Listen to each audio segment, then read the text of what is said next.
Bismillahirrahmanirrahim. Assalamu alaikum. Today we will discuss about cells and organs of immune system. There are many cells and organs which are involved to provide immunity to against any type of antigens. So from where these cells arise, these arose from main stem cell, which is known as hematopoietic stem cells, through the process of hematopoiesis. Hematopoiesis is the production of all types of cells from a single stem cell. Okay. So hematopoietic stem cell is a multipotent cell. It means it produces all type of further blood cells, which provides immunity against any type of antigen.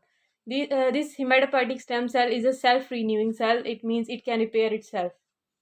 So these three types of progenitor arise from this main type of stem cell, hematopoietic stem cell.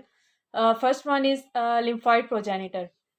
Lymphoid progenitor give rise to B cells, NK or T progenitor cells, and DC, which is dendritic cells. These B cells produces antibody producing plasma cells, and these NK cells are natural killer cells, and T progenitor give rise to naive T cells. These naive T cells are non-functional T lymphocytes, which give rise to effector T cells. Next progenitor is myeloid progenitor. It gives rise to two types of cells, granulocytes, and one is unknown. These granulocytes means their nucleus are granular.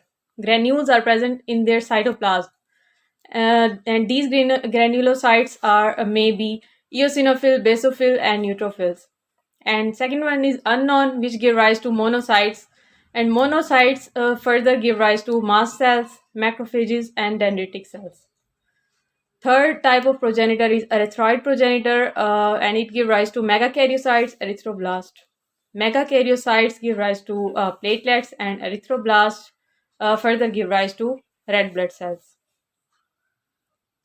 So these are all types of cells which arise from main hematopoietic stem cells, and these all cells are involved in providing immunity to our body. So we have discussed about hematopoiesis, which give rise to different types of cells which are involved in providing immunity, and these are the major types of cells which provides innate immunity. So first one is macrophages. These macrophages are phagocytic cells. It means when an antigen enters in our body, these cells phagocytose these antigen, these macrophages are present in tissues, but in blood it is called monocytes. When these monocytes enters in tissues, it becomes macrophages. So second one is natural killer cells. These natural killer cells are involved in apoptosis. Apoptosis means programmed cell death. So these natural killer cells are present in tissues. These are basically involved in killing of tumor cells. So these cells are important in tumor cells, in case of tumor cells. So third one is neutrophils. These are also phagocytic cells. Means they can phagocytose these antigen, and these are present in blood and then enters into tissues. And these are ROS producing cells. These neutrophils produces reactive oxygen species. Through these reactive oxygen species, they can kill we can kill any type of antigen. So fourth one is T cells. These T cells or T lymphocytes are helper. They can activate B cells by producing many types of cytokines like interleukin 4, interleukin 2. So these are cytokine producing cells, and can activate B cells to produce plasma cells, which can further produce antibodies to kill antigen. So these are involved in adaptive immunity. In adaptive immunity, T cells and B cells are the main cells which provides adaptive immunity. So fifth one is dendritic cells. These dendritic cells are APCs. It means antigen presenting cells. These APCs they have a main role in antigen presentation and antigen processing. These are antigen presenting cells. It means when an antigen enters in our body, these dendritic cells can take them up and then chop them up into peptide fragments and bind these one of those fragments to class MSC2 molecule and present it to T helper cells. So these are the main function of dendritic cells. These are APCs, or these are phagocytic cells. These can phagocytose the antigen, and these dendritic cells are present in lymph glands. So six type of cells which are involved in innate immunity are eosinophils.